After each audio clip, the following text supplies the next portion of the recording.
এ বাবা, দুদিন ধরে কিছু খাই না রে বাবা, কিছু টাকা দে না, খাবো।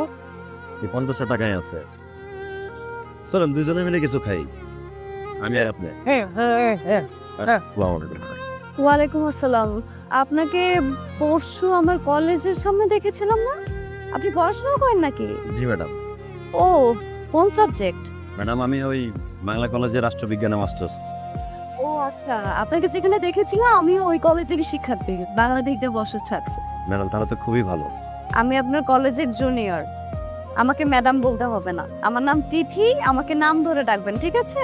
শোন, ওই বজদুর কাছে তোর লাগে কিছু টাকা পাঠায় দিস। শোন, টাকার লেগে তুই একদম টেনশন করবি না, যখন যা লাগে আমারে করবি, আমি বাইসে আছি না, বিশেষ তোর ওই তুই সালাম আলাইকুম। আপনাকে না বলেছি আমাকে ম্যাডাম বলবেন না, আমাকে তিথি বলে ডাকবেন। জি তিথি ম্যাডাম, কি বলবেন বলেন। তিথি ম্যাডাম না, তিথি। জি তিথি, কি বলবেন বলেন। আমার ছোট বোনটা ক্লাস 9-এ পড়ে, ওর জন্য টিচার খুঁজছিলাম, আপনি কি ওকে পড়াতে পারবেন? অবশ্যই পারবো, আমি তো টিউশনই করছিলাম। যাক, তাহলে তো ভালোই হলো, আজকে থেকে শুরু করে দেন। Number 1, you should write the email address carefully. Number 2, just write the subject of your email. Number 3, your language should not be formal, it should be casual. Number 4, you may attach files if needed. বুঝতে অসুবিধা হচ্ছে না তো? না sir, আমি বুঝতে পারছি। আচ্ছা স্যার, একটা কথা শুনবেন। বলো।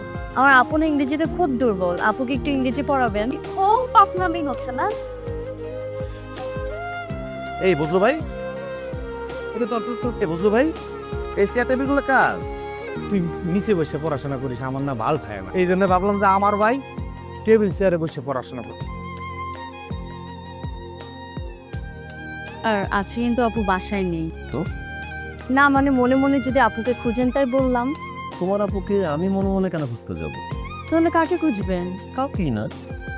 ও আচ্ছা, তাও ভালো, আপনার মনকে আমার আপুকে খুঁজতে হবে না, আমার আপুর মনে আপনাকে খুঁজবে। এখন আমি আপনাকে একটা শার্ট গিফট করবো। আপনি আমাকে গিফট দিতে চাচ্ছেন, কিন্তু আমি তো আপনাকে গিফট দিতে পারবো না।